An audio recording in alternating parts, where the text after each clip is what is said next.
Əli qoyursunuz bu hissəyə. Görürsünüz? Qolun qattalığına dirsək. Gördünüz? Hara qoyursunuz.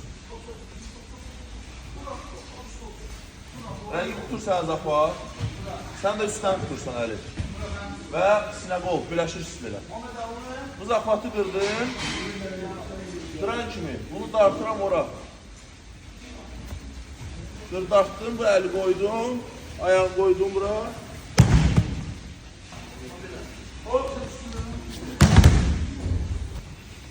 Bunu qırdınız.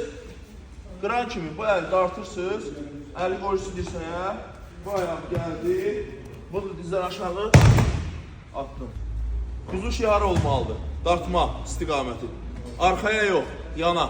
Küncə. Bax bura. Düz yan. Başa gəlin. Bax. Gördünüz? Hara? İstiqamət. Rəqibi dartanda da qolunu tut. Yuxarı ora. Gördünüz? Tut. Tut. Qırdım. Dartdım. Otur. Qırdım. Dartdım. Hop.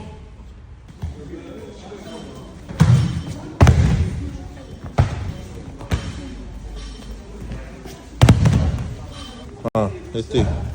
Qırdığını dart. Yaxşı, bir də.